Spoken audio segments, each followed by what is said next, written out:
Essay റൈറ്റിങ്ങിൽ നാച്ചുറലായിട്ട് എഴുതാനായിട്ട് ഞാൻ നിങ്ങൾക്കൊരു ടിപ്പ് പറഞ്ഞുതരാം. അതിലെ ഒരു ടിപ്പ് എന്ന് പറയുന്നത്, നിങ്ങൾക്കൊരു പോയിന്റ് ഡെവലപ്പ് ചെയ്യാനായിട്ട് സ്ട്രഗിൾ ചെയ്യുകയാണ് മിക്ക കുട്ടികളും ചെയ്യുന്നത്.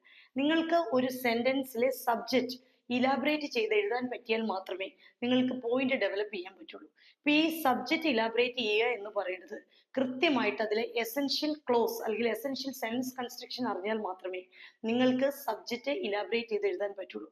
For example, the people who have completed their education in English medium schools can easily cope up with English speaking countries.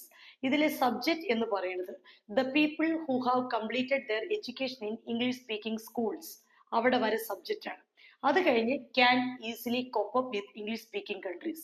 ഇതുപോലെ ഒരു സബ്ജക്റ്റ് ഇലാബറേറ്റ് ചെയ്ത് എഴുതാൻ അറിയാമെങ്കിൽ നിങ്ങൾക്ക് നിങ്ങളുടെ മൈൻഡിലുള്ള കാര്യങ്ങൾ ഒരു പോയിന്റ് കൃത്യമായിട്ട് എക്സ്പ്ലെയിൻ ചെയ്ത് എഴുതാൻ പറ്റും. ഈ രീതിയിൽ എക്സ്പ്ലെയിൻ ചെയ്താൽ മാത്രമേ ഒരു എസ്സേ റൈറ്റിംഗിൽ 20 മിനിറ്റ്സിനുള്ളിൽ നിങ്ങൾക്ക് കോണ്ടന്റ് അല്ലെങ്കിൽ എസ്സേ ടോപ്പിക് റിലേറ്റ് ചെയ്ത് കൃത്യമായിട്ട് എക്സ്പ്ലെയിൻ ചെയ്ത് എഴുതാൻ പറ്റുള്ളൂ. ഇങ്ങനെയുള്ള നാച്ചുറൽ എബിലിറ്റി ഉണ്ടെങ്കിൽ മാത്രമേ എസ്സേ റൈറ്റിംഗിൽ നിങ്ങൾക്ക് ഒരു ഹൈ സ്കോർ ലഭിക്കുകയുള്ളൂ. Thank you.